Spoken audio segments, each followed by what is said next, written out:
Hello and welcome to another video. In this video I'll be discussing one of my favorite things to resell and also one of my favorite things to wear, and that is knitwear. I will be discussing not only popular styles in menswear but also women's wear as well, and some terminology that you can use to help in your reselling business, as well as styles of sweaters for you to be on the lookout for. I guess let's go ahead and get into it. So I'm actually going to start with some of the more valuable styles of sweaters that you will consistently find primarily in menswear. Sometimes there are also options in women's wear that use the same styles, but for the start we're going to talk primarily in menswear.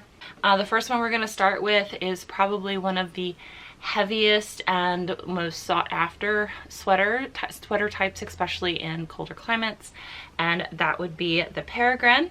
Yep, just like the falcon, also known as the Aran sweater or Aran sweater, and also the fisherman sweater. All three of those sometimes are used interchangeably, and originally the fisherman sweater was sweaters that were originally knitted in Ireland, were fishermen by their wives. They sometimes had patterns denoting the clans that they were in, for not necessarily the nicest reason, mostly for identification if they were to fall overboard and drown. But now in modern society, the heavy peregrine sweater is now known as one of the warmest and coziest menswear sweaters. They're, again, like I said, sometimes you'll find them in women's wear, but they're primarily a menswear style of sweater. And you know, they just look good. They are sometimes made out of cotton, but most of the time they will be made out of wool or a wool blend. The next sweater is found both in menswear and in women's wear, and that is called the Setesdal sweater. This is also known as the lice sweater, but you can see why it might be better when you're trying to resell it to call it a Setesdal sweater. And that is sweaters that you see that look like cardigans that have the metal have the metal clasp, so they'll have a hook and eye fastener, but they're normally heavy metal clasp. And the reason why it's called a lice sweater is because one of the primary patterns used when making these sweaters is tiny little dots, normally in a lighter color or yarn, that look like lice, which is why it's called colloquially as a lice sweater. But you know, you could call it a Setesdal sweater and probably be not only sound fancier, but it might make it an easier sell as well. But it is both a menswear and a women's wear sweater, and these are normally made by Scandinavian brands. It is a traditional Scandinavian sweater type. So yeah, I have bought and sold Setesdal sweaters multiple times, but I've only been able to find them in women's so far. But if you can find the men's ones, they will sell a little bit faster and for more money, especially if you get it from one of the well-known Icelandic or Norwegian or other Scandinavian country brands. The next one we're going to talk about is the Marius style of sweater, which is sometimes confused with the following sweater that we're going to talk about. But the Marius style sweater was actually invented in 1953 in Norway, and the reason why it gets confused often with the following sweater, which we will talk about, which is the Fair Isle sweater, is because they do look kind of similar. The difference in the Marius style sweater is that it's going to be a straight across pattern. So the pattern is going to carry straight across from the tops of the shoulder all the way across the front into the other shoulder. And so that is the Marius style of sweater, and that was originally created in the Sandnes wool factory, like I said, in the 1950s in Norway. The next sweater type we will talk about is the Fair Isle sweater. Now, both the Marius style sweater and the Fair Isle sweater are in menswear and women's wear. The difference is that the Fair Isle sweater, instead of it being straight across the front, will be in a kind of a circular pattern across, and or it could be a full sweater pattern.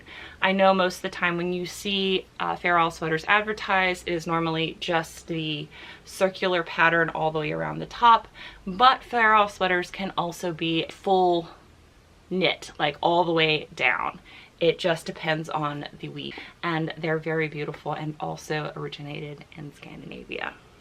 The next style of sweater is the cricket sweater, and the reason why it's called cricket sweater is because it was popularized in the sport of cricket, which is typically a UK sport, there is a cricket bat, which is a flat bat.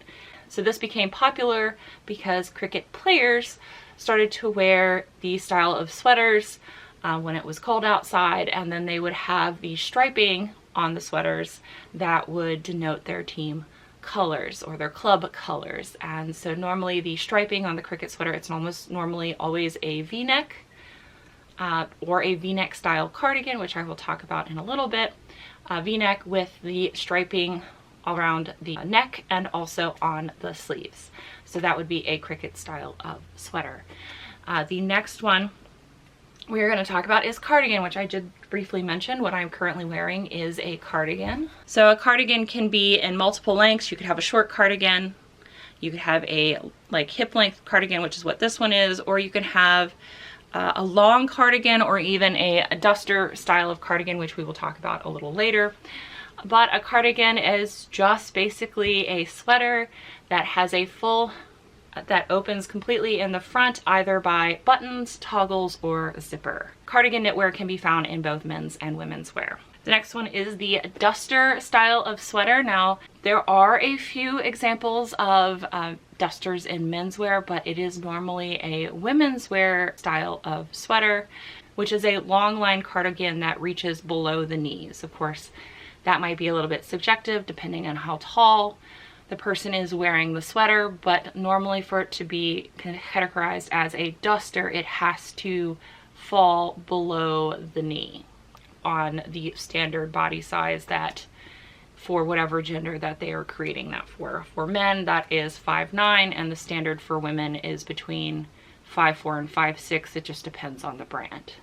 The next one is the waterfall style of front. So normally a waterfall style of cardigan is going to be an open front cardigan, and it is going to look like a waterfall in the front. So most waterfall cardigans are going to be an open front cardigan. I have seen some examples of waterfall cardigans where the front has maybe one closure with a toggle, but that is a rare instance. Most waterfall cardigans are going to be an open front style cardigan, again in the full gamut of lengths between a short cardigan to all the way to duster length. It just depends. And again, this one is also typically only in women's wear.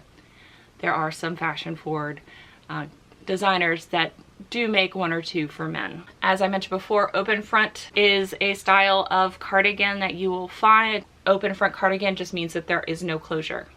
So there is nothing here at all. There's no toggle, there's no zipper, there is no button. It is completely open. So it is just supposed to be something you throw over to keep you warm, to add interest, to do layering with.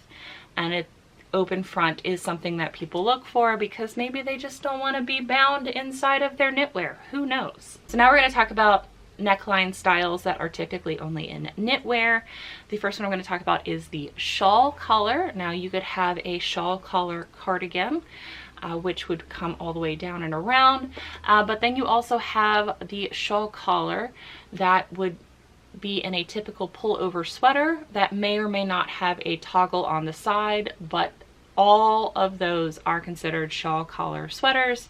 You might also see them called the professor sweater. That's something that I like to call them as one of the sexiest things I think a man can wear, but that's me personally. I have also owned shawl collar sweaters for women, so it is in both menswear and women's wear. The next one is the classic, the turtleneck. The turtleneck is a long neck that can be folded over either outside or inside. It is a debate as to which is the correct way to fold your turtleneck, but it's supposed to be a longer style of neck, so that way you can cover your full neck if you are so inclined, in order to keep as warm as possible when it is cold outside. The next one is the mock neck. So it looks like a turtleneck from far away, but is actually much shorter. It does not fold over. It is a longer collar than a traditional crew neck, but it is not as long as a turtleneck because it is not long enough to fold over. The next one is the cowl neck. The cowl neck is typically in women's wear, but there are some men's cowl necks that I have seen, and it is just a kind of a drapey, loose, it's not a turtleneck. Can be bunched up when you're wearing a coat to provide that additional warmth, versus a turtleneck would provide it all the time. The cowl neck is more for interest in draping.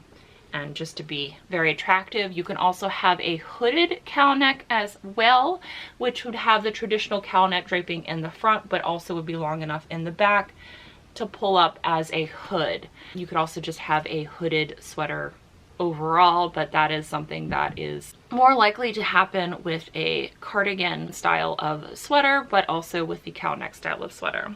The next sweater style is traditionally a feminine style of sweater. Some people would call it the high-low sweater. It is also can be known as the fanny style of sweater, and that is because it covers your fanny.